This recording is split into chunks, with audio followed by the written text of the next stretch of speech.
Bonjour à tous et bienvenue sur CNews Info. C'est un dossier explosif qui secoue l'axe Antananarivo-Port-Louis et qui prend désormais une tournure diplomatique majeure. L'affaire Mami Ravatomanga, du nom de cet influent homme d'affaires malgache détenu à Maurice depuis octobre dernier, vient de connaître un nouveau rebondissement après les déclarations fracassantes de la ministre malgache de la Justice. En mission officielle chez nos voisins mauriciens, Fanny-Rizzoa Ernevo a jeté un véritable pavé dans la mare en évoquant des complicités au sommet de l'État, visant la période 2009 à 2018. Des accusations de réseaux financiers opaques qui font grincer des dents à Maurice, alors que Madagascar réclame avec fermeté l'extradition de l'homme d'affaires. Entre soupçons de corruption, enjeux de souveraineté judiciaire et tensions politiques régionales, jusqu'où ira ce bras de fer entre les deux îles sœurs? Enquête sur un scandale qui dépasse désormais les simples tribunaux. Les déclarations de Fanny-Rizzoa Ernevo secouent l'axe Antananarivo-Port-Louis.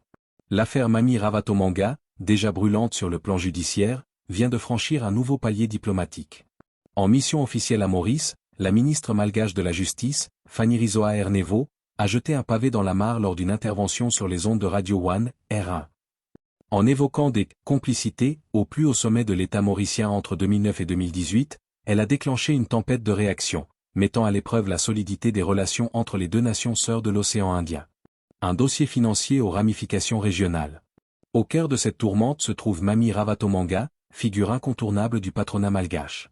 Détenu à Maurice depuis octobre dernier, l'homme d'affaires est la cible d'enquêtes poussées pour malversation financière et trafic d'influence. La justice malgache soutient qu'une partie importante de fonds illicites aurait été blanchie ou placée à Maurice durant une décennie charnière, 2009 à 2018. Selon Fanny-Rizzoa Ernevo, ces flux financiers massifs n'auraient pu transiter sans l'existence de réseaux structurés, ou surtout, sans une forme de bienveillance voire de complicité de la part des autorités mauriciennes de l'époque. Elle pointe notamment du doigt des cabinets spécialisés qui auraient facilité ces circuits opaques.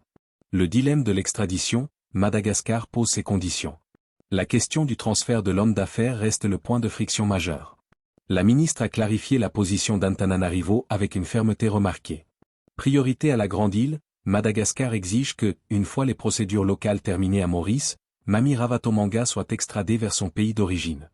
Veto sur les pays tiers, la ministre a explicitement exclu tout transfert vers une juridiction tierce, affirmant la souveraineté judiciaire de Madagascar sur ce dossier.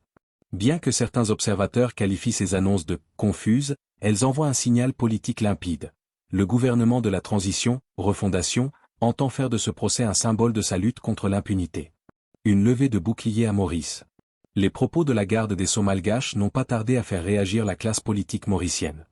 Jérôme Boule, figure médiatique et politique influente sur l'île, a fustigé une approche qu'il juge insignifiante et historiquement bancale. Le point de crispation principal réside dans la chronologie avancée par la ministre.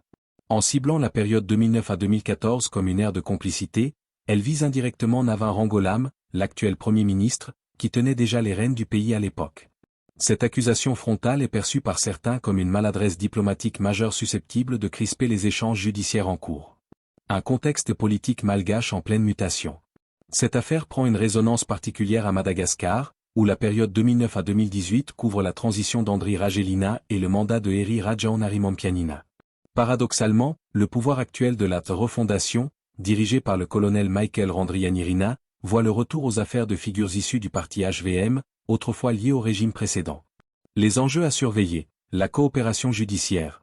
Maurice acceptera-t-elle de livrer des détails sur ses anciens circuits financiers au risque de fragiliser sa propre réputation de place financière? La stabilité diplomatique, le ton incisif de Fanny-Rizzoa Ernevo pourrait-il freiner la collaboration entre les deux polices? L'opinion publique, à Antananarivo, ce dossier est scruté comme le véritable test de la volonté de changement du nouveau régime. L'affaire Ravatomanga n'est plus une simple enquête pour blanchiment, elle est devenue le miroir des tensions de pouvoir dans le sud-ouest de l'océan Indien. Entre désir de justice et réalité diplomatique, la ligne de crête est de plus en plus étroite pour les autorités des deux pays.